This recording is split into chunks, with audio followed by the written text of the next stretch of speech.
Time for another question. Reach into the jar, pull one out. Here we go. Mix it up. Try to get my hand out without pulling them all out, which is never easy. I got big hands, sorry. Okay, question.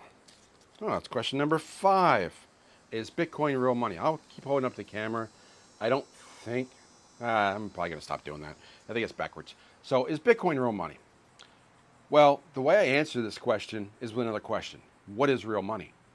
Real money, to understand the difference between real money and this stuff, you have to understand the properties of money. One of the properties of money is the fact that it has to be scarcity. Okay, scarcity is one of the main properties. This stuff is not scarce. Okay, they print more of this mostly electronically. They don't really print this stuff anymore.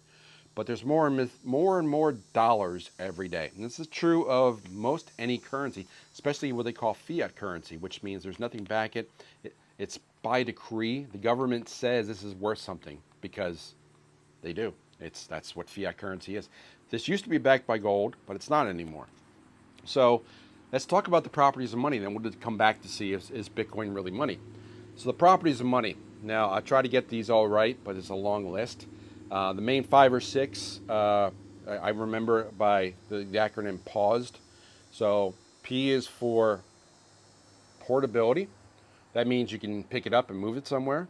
And that's definitely true of this stuff, right? You can walk around with this all the time. Gold is harder. Gold is physically harder, but it's also harder to move. It's heavy. You need security with it. That's another one is security. But the portability of Bitcoin, it's digital. There's nothing to carry with you. So Bitcoin wins that category. Scarcity. Scarcity, this stuff is not scarce. Bitcoin is. Gold is scarcer, but they find more, they dig more up. And as the price goes up of gold, they can dig more out of the ground. They can find more. They can even find it off-world if it's possible. It's an element. But you can't dig Bitcoin out of the ground. The computer program says 21 million. That's it. So it's limited supply. So we got limited supply. We got portability. That's going back to the pause. We got the P for portability. A is acceptance. Now this is probably the biggest challenge for Bitcoin because not everybody accepts Bitcoin in the United States, but it gets more and more acceptable across the planet, across the globe, and every day more people accept Bitcoin, and there's more ways to spend it too. So you can do things behind the scene to translate it. Like if you walked into a store, in Europe and you have a Visa card, you could swipe your Visa card and pay in euros, even though you have no euros, because behind the scenes, the Visa card does that work. Now, Bitcoin is working on things to do that very same thing, where you can spend the Bitcoin for things that are priced in dollars or euros or whatever, and there are tools behind the scenes that take care of that. So they're working on the acceptance, but that's probably one of the bigger challenges for Bitcoin.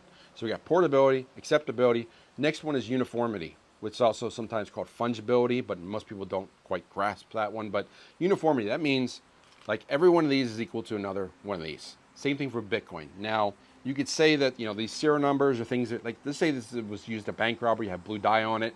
Obviously, then that's not the same. Much like if Bitcoin had that particular Bitcoin was used for a bad transaction, it may get a black mark on that particular Bitcoin.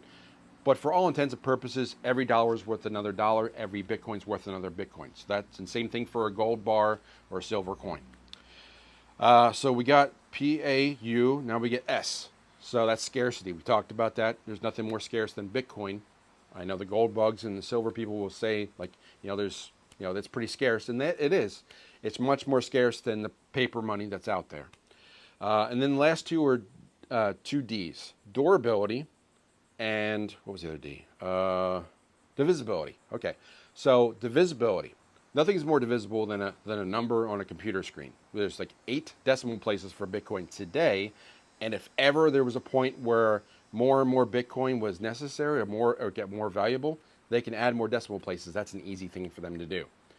Gold is only so much. You can only slice it so thin. You can only, there's atoms, right? There's only so much of a slice of a gold bar you can do. Typically, I think the smallest that I've seen is 1/10 of an ounce of gold. But after that, it gets like really, really tiny, and you're looking like you can have smaller things like paper. Like I've seen gold banknotes, but it's really, really paper thin. of a slice of gold. It's just harder to transport metal. It's just harder to divide metal. This one is obviously very divisible, but again, there's other problems with this stuff, so we don't want it. So that dollar is garbage. Bitcoin is better. Bitcoin, so full circle, Bitcoin is real money because it checks those boxes for the properties of money the best. So hopefully that answers it, and we can go on to the next question.